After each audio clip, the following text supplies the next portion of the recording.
VD. Satheesan സാറിനും രമേശ് ചെന്നിത്തല സാറിനും DGP സാറിനും വേണ്ടിയിട്ടാണ്. ഹലോ സുഹൃത്തുക്കളെ, സോഷ്യൽ മീഡിയയെയും സിനിമാ സീരിയൽ ലോകത്തെയും ഒരുപോലെ പിടിച്ചുലച്ച സജന നൂറിൻ്റെ ദുബായ് ലീലകളുടെ ഞെട്ടിക്കുന്ന വിവരങ്ങളാണ് ഇപ്പോൾ പുറത്തുവരുന്നത്.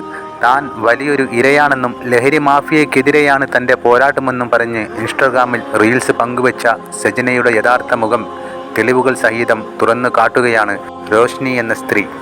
റസൂൽ പൂക്കുട്ടിയും ദിയാസനയും ഉൾപ്പെടെയുള്ള പ്രമുഖരുടെ പേരുകൾ ഉയർന്നു കേൾക്കുന്ന ഈ വിവാദത്തിൻ്റെ പിന്നിലെ യഥാർത്ഥ കഥ എന്താണെന്ന് നമുക്കൊന്ന് നോക്കാം.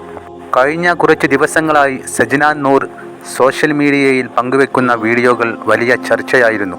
മുഖ്യമന്ത്രി വി.ഡി. സതീശൻ സാറിനും ആഭ്യന്തരമന്ത്രി രമേശ് ചെന്നിത്തല സാറിനും DGPക്ക് മുൻപിൽ എന്ന രീതിയിലാണ് അവർ സംസാരിക്കുന്നത്. എന്നാൽ ഒരു വലിയ നിയമലംഘനം നടന്നു എന്ന് പറയുന്ന ആൾ പരാതി നൽകേണ്ടത് ഇൻസ്റ്റഗ്രാമിൽ വന്ന് റീൽസ് ഇട്ടുകൊണ്ടല്ല എന്നാണ് ഇതിനെതിരെ ഉയരുന്ന പ്രധാന വിമർശനം. താൻ വലിയൊരു പവിത്രതയാണെന്ന് ജനങ്ങളെ കാണിക്കാനുള്ള വെറും പ്രഹസനം മാത്രമാണ് സജന നടത്തുന്നത് എന്ന് റോഷ്നി വ്യക്തമാക്കുന്നു. തൻ്റെ വീട്ടിൽ വന്ന് ദിയാസനയും സുഹൃത്തുക്കളും ചേർന്ന് ലഹരി മരുന്ന് ഉപയോഗിക്കുന്നത് സ്വന്തം കണ്ണുകൊണ്ട് കണ്ടു എന്നാണ് സജനയുടെ ആരോപണം. ഫെബ്രുവരി 15 നടന്ന ഈ സംഭവം ഓർത്ത് താൻ പേടിച്ചു പോയി എന്നാണ് സജന പറയുന്നത്. എന്നാൽ സമൂഹത്തോട് ഇത്രയും പ്രതിബദ്ധതയുള്ള ഒരു വ്യക്തിയാണെങ്കിൽ എന്തുകൊണ്ട് സജന അപ്പോൾ തന്നെ പോലീസിനെ വിളിച്ചില്ല എന്ന ചോദ്യമാണ് റോഷ്നി ഉയർത്തുന്നത്. അവർക്ക് ലഹരി ഉപയോഗിക്കാൻ എല്ലാ സൗകര്യവും ചെയ്തു കൊടുത്ത ശേഷം ഇപ്പോൾ താനൊരു ഇരയാണെന്ന് വരുത്തി തീർക്കാൻ സജന ശ്രമിക്കുന്നത് ആരെ പറ്റിക്കാനാണ്?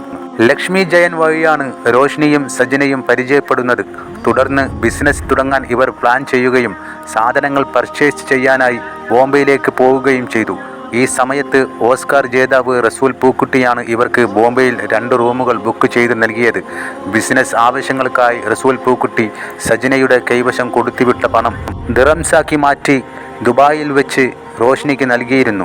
ഇതിൻ്റെ വാട്സപ്പ് ഗ്രൂപ്പ് സ്ക്രീൻഷോട്ടുകളും ബാങ്ക് ബില്ലുകളും റോഷ്നി തെളിവായി പുറത്തുവിട്ടിട്ടുണ്ട്.